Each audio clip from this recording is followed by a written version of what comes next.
ગિરનારની લીલી પરિક્રમા કરવા ગયા ફૂલ મોજ ચડી ગઈ. પરિક્રમા નામ સાંભળીને સવારના 6 વાગે ઉઠી ગયા. આ બધા રોપણ માં બનાવવાનો સામાન શિરાવીને 3 થેલા ભરીને આવી ગયા નીચે. એક બાજુ રોપા ગાડી તૈયાર કરી લીધી છે. થોડા આગળ એટલે ગાડી તરસી થઈ ગઈ. તો પછી કોલ્ડ ડ્રિંક્સ પણ ધરી દીધી. તમને એવું નથી લાગતું વાળ કપાવા એવડા થઈ ગયા? પછી બગાડો ગાડીનો કાંટો 180 સોત્રા કાઢી નાખો ભાઈ.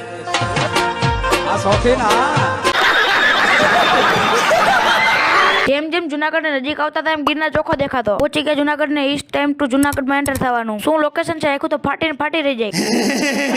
ગાડીને પાર્કિંગમાં મૂકીને હાલતા થઈ ગયા પરિક્રમાના ગેટ બાજુ. પરિક્રમાના ગેટ ની અંદર આવી શું કરવાનું? બસ જો આવી રીતના લટર હાલવાનું. એમ તો હજુ ગરમ રહે. લાકડી ટેકા થોડાક હાલવી. શરૂઆતમાં આગળ પાણી ટાંકો દેખાણો, હાલો પાણી ભરતા આવી. થોડાક આગળ આવેલા હતા, પ્રસાદીની ઠેલી હાથમાં પકડી દીધી. હજુ થોડાક આગળ આવેલા ત્યારે આપણને બોદીઓની ભેગા થઈ ગયા. આપણે થોડા દે હાલવાળા એટલે બતીની જરૂર ન પડે. જેમ જેમ આગળ હાલતા ટાઈમ એક પછી એક રાવટી આવતી જાય. ક્યારે કઈ રહેવા એટલે કાઢજા મપાય. હા જો તમને મેન વાત તો કહેવાની રહી ગઈ. પ્લાસ્ટિકની સખ્ત મનાઈ છે. કોઈ લઈને આવતા નહીં પ્લાસ્ટિક. જો પ્લાસ્ટિકની બેગ તમારી પાસે તો પ્લાસ્ટિકની જગ્યાએ તમને આવી બેગ આપવામાં આવશે.